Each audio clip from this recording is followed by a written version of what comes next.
So, hello guys, welcome back to my YouTube channel. That name is Vet Taker Official. So today I will discuss about stomach of ruminants. Let's start. In ruminants, stomach है जो वो मोर कैप्सियस होता है, मतलब कि यही सबसे ज़्यादा लार्ज कंपार्टमेंट है एब्डोमेन का, जो अबाउट 3/4 पार्ट को एब्डोमेन का वो कवर करता है। About 3/4 part of abdomen cavity का कवर करता है। इस कारण से इसको क्या कहते हैं, कैप्सियस बोलते हैं। इसके 4 कंपार्टमेंट होते हैं। रूमन है, रेटिकुलम है, ओमैसम एंड लास्ट इज एबोमैसम।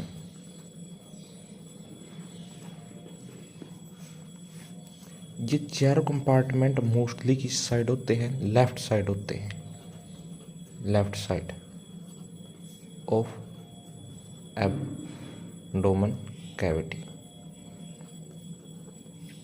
जो ये रूमन है ये अबाउट 80% बनाता है स्टमक का।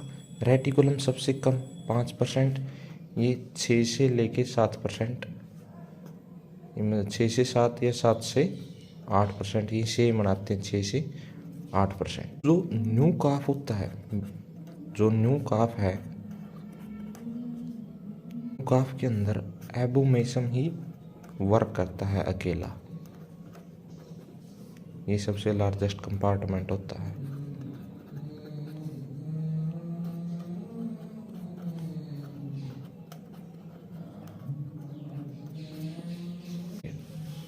रूमन कैसा एक सैक लाइक स्ट्रक्चर है, एक सैक लाइक स्ट्रक्चर है।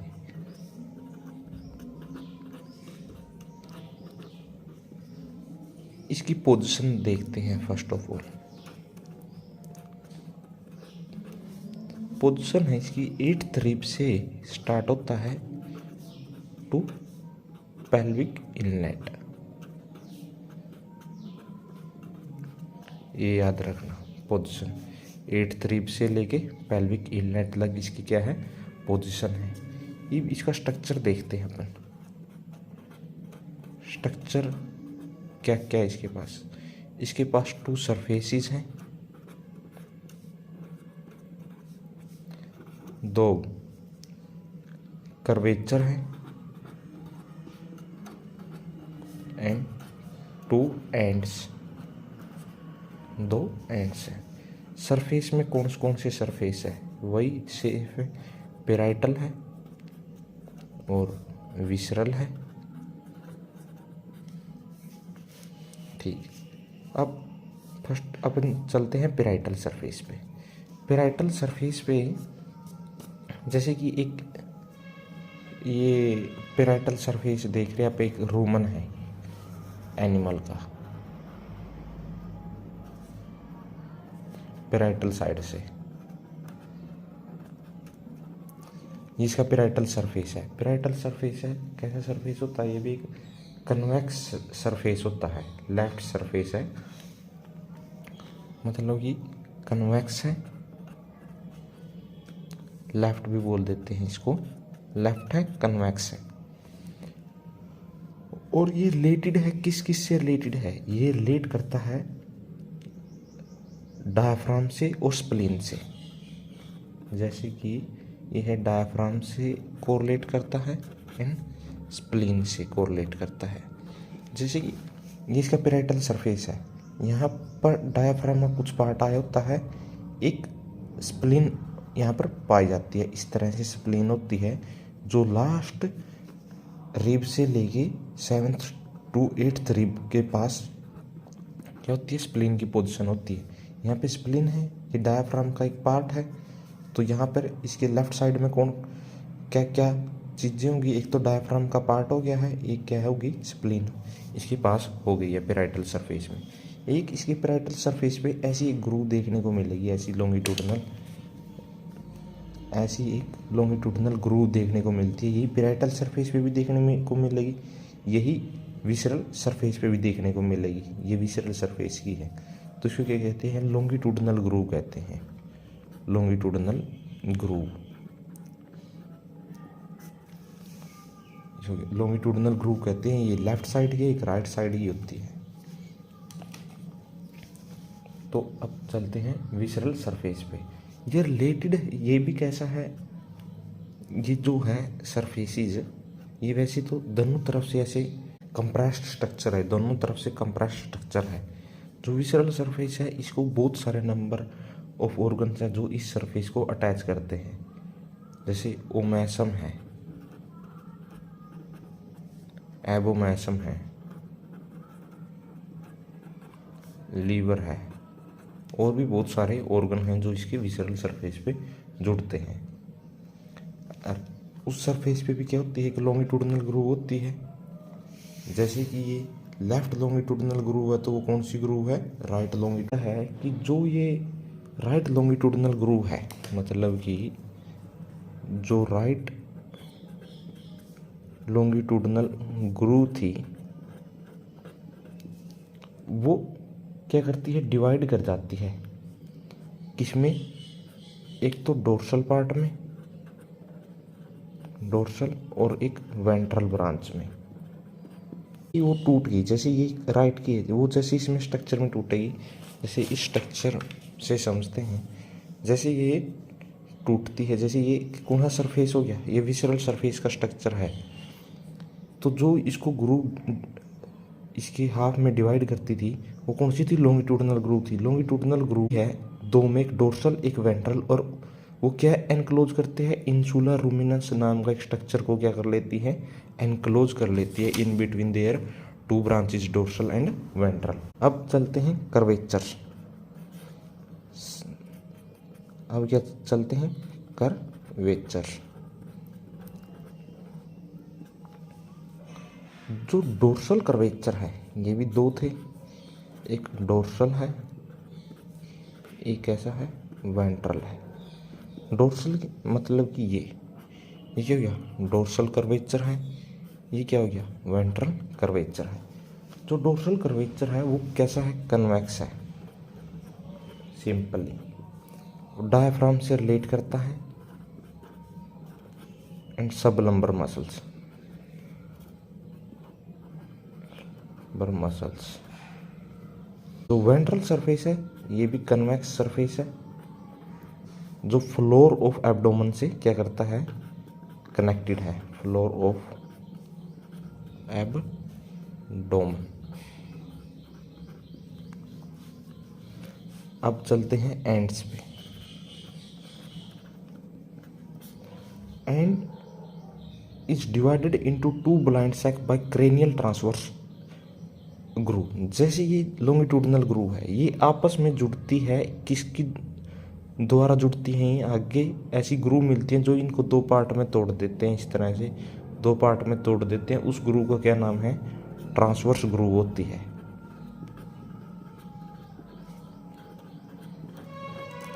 दो ग्रूव देखने को मिली है, एक ट्रांसवर्स ग्रूव थी, एक लॉन्गिट्यूडनल ग्रूव थी।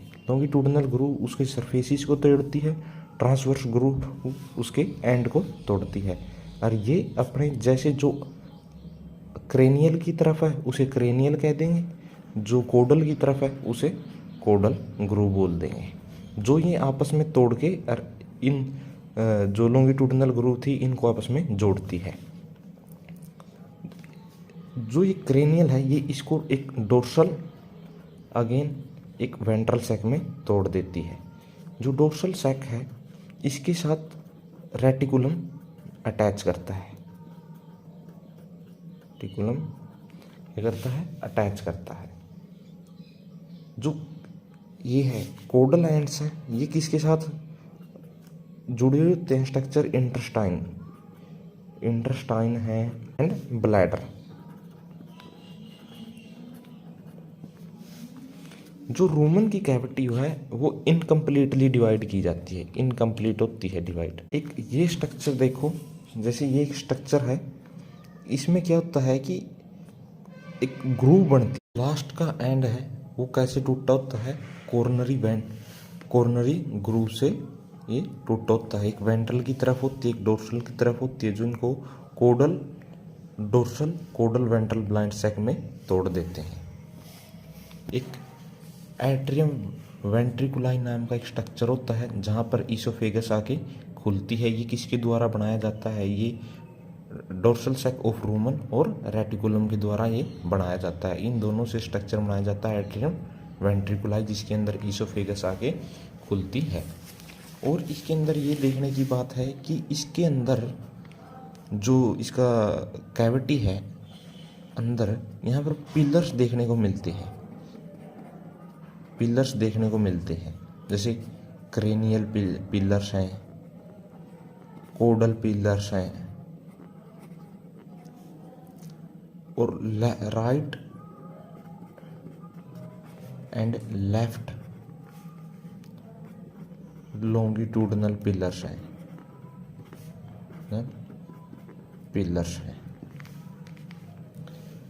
जो एक्सटेंड करते हैं एक पॉइंट टू अदर पॉइंट, जो इसकी कैविटी को इनकम्प्लीटली डिवाइड करते हैं और इसको स्ट्रेच होने से बचाते हैं। आगे आती है एक रेटिकुलर ग्रूव, एक ग्रूव आती है रेटिकुलर ग्रूव, ये भी बहुत इम्पोर्टेंट है। जैसे अभी थर्ड ग्रूव आ गई अपने पास, मैंने देखी थी लॉन्गिट्यूडनल ग्रूव देखी थी, ट्रांसवर्स ग्रूव देखी थी, अब आएगी रेटिकुलर ग्रूव। रेटिकुलर ग्रूव है जो ये स्टार्ट होती है एक कार्डिया रीजन से और पास होती है right wall of the atrium ventriculi then to reticulum. यहाँ से गई, पास कहाँ से हुई, right wall of atrium ventriculi, जो एक स्ट्रक्चर था जहाँ पर ईसोफेगस खुलती थी, ये वो स्ट्रक्चर है। यहाँ से पास होती है और देन टू रेटिकुलम, और टर्मिनेट कहाँ पर होगी, जहाँ पर रेटिकुलम और ओमेसम का आपस में जंक्शन होगा और फिक्स होता है, जहाँ पर वहाँ पे ये खुलती है। ये हो गया रूमन। आगे चलते हैं रेटिकुलम। रेटिकुलम सबसे स्मॉलेस्ट पार्ट है जो 5 से 6% कंपार्टमेंट का बनाता है और एक ऐसा स्ट्रक्चर है, पायरिफॉर्म सैक लाइक स्ट्रक्चर है, पायरिफॉर्म सैक लाइक स्ट्रक्चर है, जो सिचुएट किसके बीच में होता है। इसकी पोजीशन देखते हैं,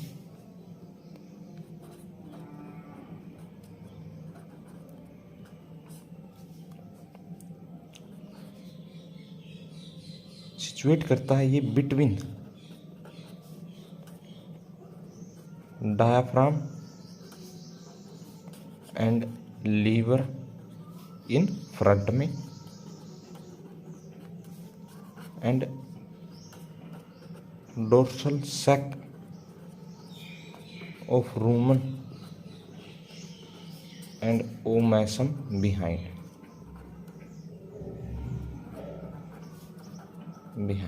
इनके बीच में क्या करता है, एग्जिस्ट करता है। इसके पास भी क्या होता है, 2 सरफेसिस होते हैं, 2 कर्वेचर हैं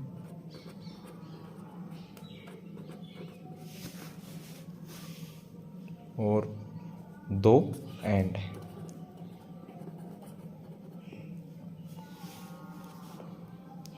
जो सरफेस में वही पेराइटल सरफेस है और एक विसरल सरफेस है। ये कैसे होता है, कन्वेक्स है, डायफ्राम एंड लीवर से जुड़ा हुआ होता है। विसरल सरफेस है जो एट्रियम रूमिनस से मिलके बनता है। 2 कर्वेचर मिलते हैं, ग्रेटर कर्वेचर और लेसर कर्वेचर। जो ग्रेटर कर्वेचर है is the left ventral border. जो ग्रेटर कर्वे मतलब कि ये लेफ्ट साइड का है, लेफ्ट बॉर्डर है, कर्वेचर को लेफ्ट बॉर्डर है जो 7th रिब के पास मिलता है। जो लेसर कर्वेचर है वो प्लेस्ड होता है राइट डोर्सल एस्पेक्ट पे। मतलब ये लेफ्ट साइड था तो ये कौन सी साइड है, राइट साइड है। ज्वाइन किसके साथ होगा, ओमैसम के साथ।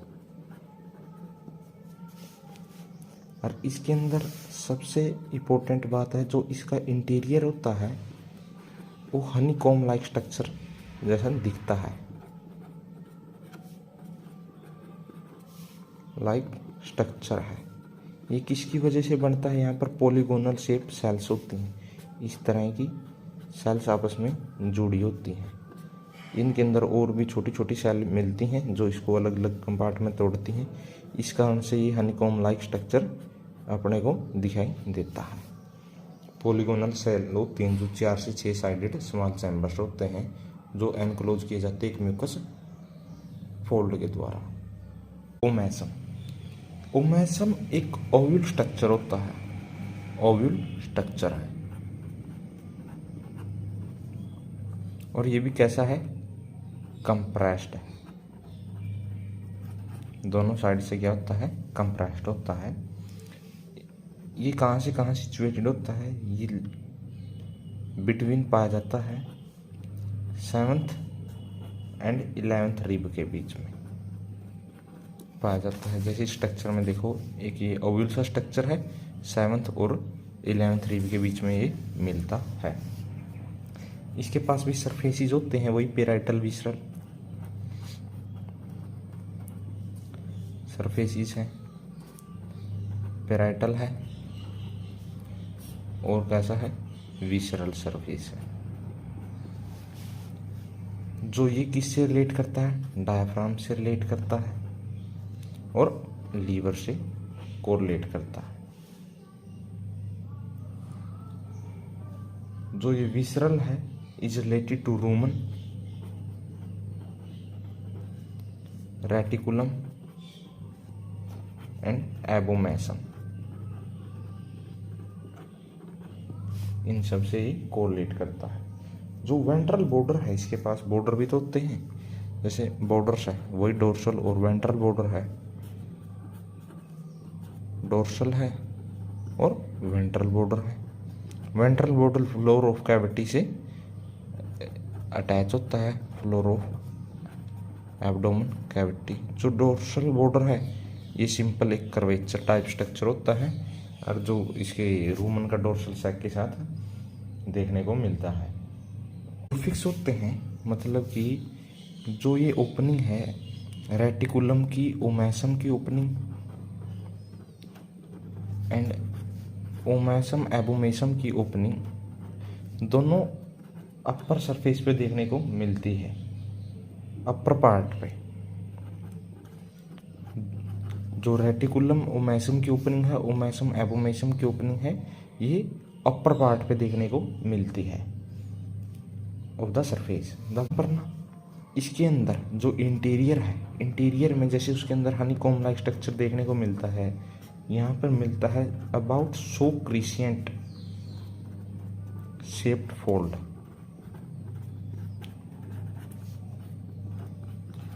About so crescent shaped fold, जैसे कि ये एक स्ट्रक्चर है, इस तरह के फोल्ड यहाँ पर देखने को मिलते हैं। इस फोल्ड का क्या होता है, इन फोल्ड के भी 2 कर्वेचर होते हैं। एक ग्रेटर कर्वेचर होता है, जो ये वाल से जुड़े होते हैं, ये तो इनका सरफेस है ग्रेटर कर्वेचर। जो आगे की तरफ फरी है इसको बोल देते हैं लेसर कर्वेचर। ये कुछ मतलब जो ओमैसम के अंदर भी कुछ लोकेशन पे तो ये लार्ज इन साइज देखने को मिलेंगे, कहीं ये स्मॉल इन साइज देखने को मिलेंगे। Abomasum, 4th is abomasum. ये ट्रू स्टमक से जाना जाता है।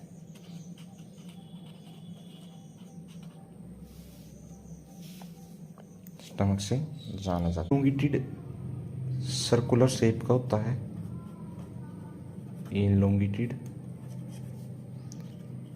सैक जैसा सेकुलर इन शेप है। इसके पास 2 पार्ट्स होते हैं, एक फंडस होता है और दूसरा कौन सा है, पाइलोरस या पाइलोरिक पार्ट देखने को मिलते हैं। जो फंडस पार्ट है जैसे ये है, ये सारा कैसे कौन सा पार्ट है, फंडस पार्ट है जो रन करता है अलोंग द बॉडी। पाइलोरिक इसका लास्ट पार्ट है जो इंटेस्टाइन के साथ जुड़ता है। इसका जो पेराइटल सरफेस है वो रिलेटेड करता है, इसका जो पेराइटल सरफेस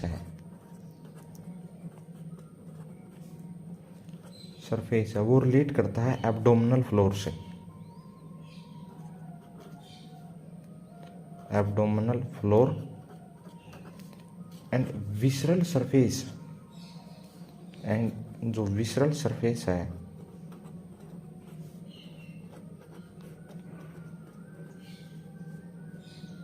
वो किससे, रूमन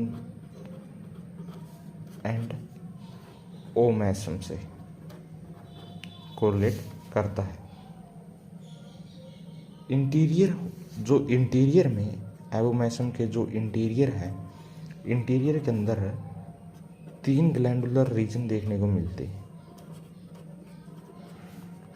एरिया क्या होते हैं, सीन होते हैं।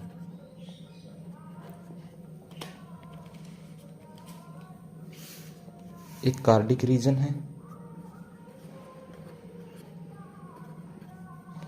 है, जिस पे क्या मिलती है, कार्डिक ग्लैंड मिलती है। दूसरा है फंडिक और थर्ड है पाइलोरिक। इन पे सबकी अपनी अपनी ग्लैंड देखने को मिलती है, रिस्पेक्टिव जोन पे मिलती है। एबोमैसम के फोल्ड्स मिलते हैं जो कहाँ से एक्सटेंड करते हैं, एबोमैसम ग्रूव से लेके ग्रेटर कर्वेचर ऑफ ऑर्गन तक वो रन करते हैं। जो इसकी म्यूकस मेम्ब्रेन है वो पाइलोरिक पार्ट की डिवोइड ऑफ एनी फोल्ड। जो पाइलोरिक पार्ट की जो म्यूकस मेम्ब्रेन है इसके अंदर कोई फोल्ड नहीं मिलता। पाइलोरिक सिग्नेचर बनाया जाता है, ये इसकी जो सर्कुलर मसल्स फाइबर होते हैं, जो सर्कुलर मसल फाइबर्स हैं उस जंक्शन के जहाँ पर ड्यूडिनम ऑफ इंटेस्टाइन